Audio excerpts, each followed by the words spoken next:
The airplane's iconic. There's really nothing like it still. You know, over 30 years since it rolled out and we've been operating it, there's nothing else like it in the world. We're working on the next generation of this type of airplane in the B-21, but I mean, it's truly unique in every sense of that word. So to be a part of operating it, you know, sometimes when you've done this for a while, you start to take it for granted. And part of what's neat about coming to a unique location like this is being around people that aren't around the airplane every day, and it kind of refreshes your sense of like, man, this is really something special that I get to be a part of right now. It's also been an absolute privilege to watch the whole team operate. You know, we're over 3,000 people back at Whiteman, and so often you're spread across a bigger flight line with more airplanes, and there's just more going on day to day. So to be able to shrink that really large team down to a smaller group and be here on a smaller footprint on the ramp, watch the defenders, watch the maintainers, everybody. You know, I'll forget some of the teammates, and there's no way I'll list them all, but just to watch them do their thing day in and day out, operate as a team with each other and with their Australian counterparts, that's all magic. And so it kind of is a really neat reminder to go back and pay attention to those things when we're home in the daily grind. That magic, if you will, happens every day, but it kind of is shed in a different light here.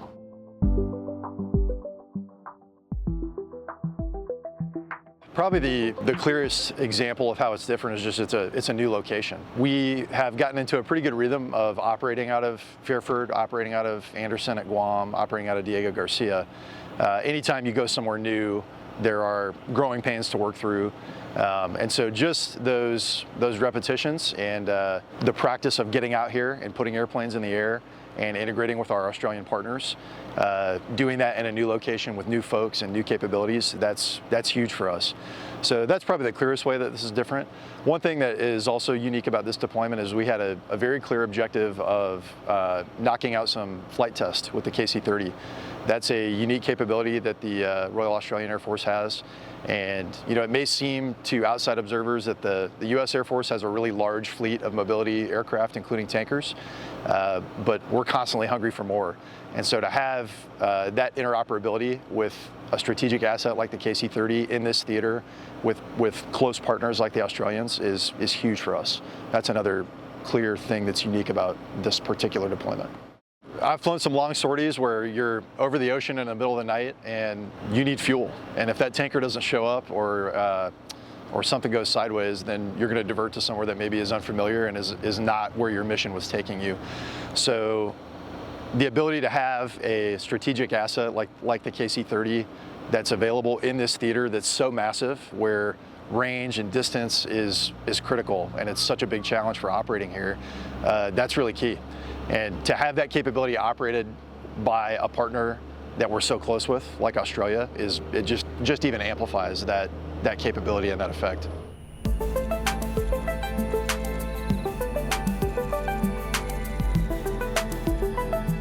I think one of the clearest examples was refueling. That seems like a pretty straightforward concept, and in a lot of ways it is, but not all the equipment is the same everywhere we operate. And of course, you know, again, we just talked about kind of what a vast theater this is, and fuel is a big deal. So that was back in March was the first time that personnel from the 509th were on the ground here operating, and so we definitely learned some things about the different styles of refueling equipment here. We were able to interoperate with the refueling experts here, the airfield folks.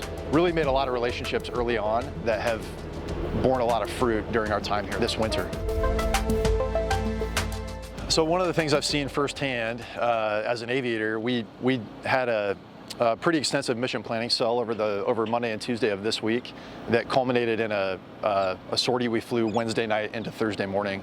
We integrated with Australian growlers right here out of Amberley, E7 Wedgetails out of Williamtown, and actually the HMAS Brisbane was out in the water off the east coast here.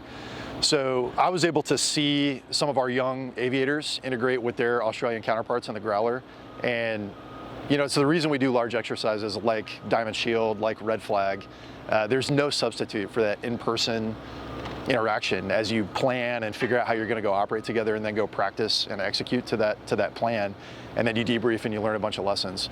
So it was really neat for me to be able to watch that and kind of flash back to my time as a captain and remembering some of those same lessons. So it was that was really rewarding to watch that interchange between U.S. and Aussie aviators. Some stuff that I haven't necessarily seen firsthand, but I know is going on. Like I've talked about before, our fuels experts have integrated. Day one, our fuels folks ran off to the fuel farm here at Amberley and got trained up on their refueling equipment. And we're to the point now where every time we land and we refuel the airplanes, I've stopped paying attention to whether it's an Aussie or an American operating the refueling equipment because they're so interoperable, which I think is really special. Our defenders, we've had Aussie and U.S. defenders guarding the perimeter that you see here day in and day out, 24/7 since we arrived. And they're working side by side each and every day. And unless I get close enough, I can't tell which ones I'm looking at. So I think that's been really neat to watch. Airplanes break sometimes, so we've had some maintenance challenges out here, like any airplane and like any location. We've worked hand in hand with 36th Squadron and other maintainers on the base for facilities, flight line access, all kinds of stuff. It's really been another one of those amazing partnerships to watch happen while we've been here. You know, that friendship and partnership is there, but just like back in the States, there are units that, I mean, we're in the same Air Force, but if we don't practice and train and operate together, we're not going to be effective if we need to actually go do those things. And it's the same here. So the relationships were there and are there, but to be able to hit the ground running once we arrived and actually start operating and training together, that's invaluable. We took part in Exercise Coolandong. We took part in Arnhem Thunder last week. It's been awesome to be able to expand that integration and interoperability outside the bounds of Amberley. I really think we've been able to get a lot out of our time here. We've been all over this very large continent, you know, up to the north, up to Western Australia. It's been amazing for our crews to fly those longer sorties, show up in an airspace, and integrate with units and operators that maybe they haven't been able to meet in person. And to be quite honest, that's likely how things would go in a time of conflict. So that is a skill set that is imperative for us to practice, and that's been really key for us to do that here.